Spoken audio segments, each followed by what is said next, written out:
All of you. तो एक बार फिर आपके साथ क्लास को शेयर कर रहे हैं। इससे पहले हमने वीडियो में चर्चा किया था, इससे पहले वाली वीडियो में हमने वित्त आयोग के बारे में चर्चा किया था। तो आज हम वित्त आयोग के बारे में जो चर्चा किए थे उसी सीरियल में आगे बढ़ते हुए हम जो है चर्चा करेंगे योजना आयोग और नीति आयोग। अब योजना आयोग की ज़रूरत हमें क्यों पड़ी? हमारे देश में जो संसाधन उस समय उपलब्ध थे, जो पर्याप्त थे, उन्हीं को नीतिगत तरीके से चलाने के लिए और संतुलित वे में उनको जो है डिवाइड करने के लिए और उसी हिसाब से उसको खर्च करने के लिए और उसके सामाजिक और आर्थिक विकास के लिए जो योजनाएं बनाई गई उसी को योजना आयोग संचालित करता है। तो हम जानेंगे कि योजना आयोग का जो है गठन कैसे हुआ। योजना आयोग जब हमारे देश में इसकी आवश्यकता पड़ी तो हमारे वर्तमान उस समय जो योजना आयोग का गठन हुआ, इसका गठन 1950 में हुआ। उस समय हमारे वर्तमान प्रधानमंत्री जी पंडित जवाहरलाल नेहरू थे जो इसके प्रथम अध्यक्ष हुए और इसका गठन जो है 1950 में किया गया। सबसे पहली बात यह है कि जान ले जो सबसे ज़्यादा इम्पोर्टेंट ये है कि किसी भी एग्जाम में आप जाएंगे तो कई आयोग को रख देते हैं और उसमें से पूछते हैं कि निम्न में से कौन सा आयोग संविधान के अंतर्गत आता है और कौन सा आयोग संविधान के अंतर्गत नहीं आता है। तो वहाँ हमें जो है उसका चयन करना पड़ता है। तो हमें इस वे में ये चीज़ जानना बहुत ही जरूरी हो जाता है कि यह एक संविधानेतर निकाय है। संविधान में इसकी कहीं भी चर्चा नहीं की गई है। तो यह एक संविधानेतर निकाय है।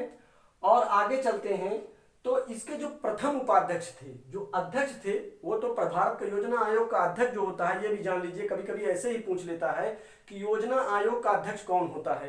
तो योजना आयोग का अध्यक्ष जो है प्रधानमंत्री, हमारे देश के प्रधानमंत्री ही योजना आयोग के अध्यक्ष हुए करते थे।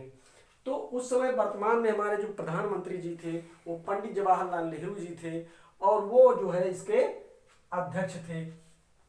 अब ये जो योजना आयोग है इसकी स्थापना जो है वो संघीय मंत्रिपरिषद द्वारा विशेष प्रस्ताव पारित करके की गई। संघीय मंत्रिपरिषद द्वारा विशेष प्रस्ताव पारित करके इस योजना की स्थापना की गई और इसके उपाध्यक्ष हमने बताया जैसे कि गुलजारी लाल नंदा जी थे प्रथम। हमने क्यों गुलजारी लाल नंदा को लिखा? क्योंकि अगर आप पीसीएस के एग्जाम में बैठते हैं, अगर आप पीसीएस को टारगेट करेंगे, पीसीएस खास करके यूपी पीसीएस को, तो आपसे प्रथम समझ लीजिए, इनको प्रथम से इतना प्रेम है कि मत पूछिए। तो ये अगर पूछ लेंगे कि प्रथम योजना आयोग के अध्यक्ष, कई बार पूछे, उपाध्यक्ष पूछ लेंगे, तो गुलजारी लाल नंदा जी थे। अब आगे चलिए, आगे बढ़ते हैं। जो प्रथम पंचवर्षीय योजना, जब ये योजना आयोग के अंतर्गत जो प्रथम पंचवर्षीय योजना चलाई गई वो हेराल्ड मॉडल पर आधारित था। हमने क्यों इसकी चर्चा इसमें कर ली? क्योंकि प्रथम, हमने अभी जैसे बताया, अगर कोई चीज प्रथम है तो उस पर विशेष ध्यान देना है, खास करके यूपी पीसीएस के लिए। और योजना आयोग ही आगे चल के नीति आयोग में कन्वर्ट होता है और इसके विलय का प्रस्ताव जो रखते हैं, वो जो आयोग जो गठन होता है, इसके विलय के लिए जो प्रस्ताव रखा जाता है, उसके अध्यक्ष कौन होते हैं? उसके अध्यक्ष ए.बी. माथुर की अध्यक्षता में 2014 में एक प्रस्ताव पारित किया जाता है जिसके आधार पर योजना आयोग को नीति आयोग में कन्वर्ट कर दिया जाता है और 2015 में यह नीति आयोग में पूरी तरीके से कन्वर्ट हो जाता है। और नीति आयोग के प्रथम अध्यक्ष हमारे भारत के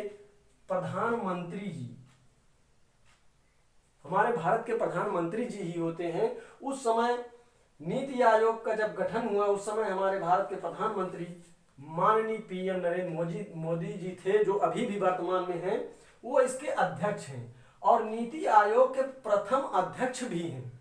जब नीति योजना आयोग नीति आयोग में कन्वर्ट हुआ तो उसके नीति आयोग के प्रथम अध्यक्ष जो है वो हमारे माननीय पीएम नरेंद्र मोदी जी थे और हैं भी।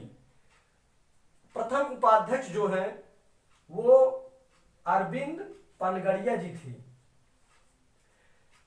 और वर्तमान उपाध्यक्ष जो हैं वो डॉक्टर राजीव कुमार जी हैं और वर्तमान में इसके सीईओ जो हो रहे हैं वो अमिताभ कांत जी हैं।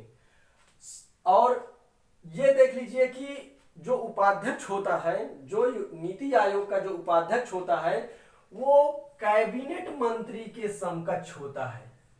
योजना आयोग का उपाध्यक्ष जो होता है वो कैबिनेट मंत्री के समकक्ष होता है। और ये योजना आयोग जो है ये सहकारी संघवाद, अगर पूछ लिया जाए आपसे, और पूछेगा भी, कई बार पूछा भी गया है कि योजना आयोग किस सिद्धांत पर आधारित है या नीति आयोग किस सिद्धांत पर आधारित है, तो यह सहकारी संघवाद के सिद्धांत पर आधारित है। तो दोस्तों हम ये चीज देखेंगे कि हमने जो योजना आयोग में जो पूछा जाता है हमने सिर्फ उसका की पॉइंट ही लिखा है और ये चीजें आपको कहीं ना कहीं देखने को मिलेंगी और आप इसे ध्यान से देखिए और कहीं ना कहीं इसे आप नोट डाउन कर लीजिए और इसे सेव रख लीजिए। ये आपके बहुत किसी भी एग्जाम में ये आपके जीएस के व्यू से बहुत ही इम्पोर्टेंट है। और इसी के साथ हम अपना जो है वीडियो समाप्त करते हैं और अगर वीडियो पसंद आए तो एक लाइक जरूर करिएगा। धन्यवाद।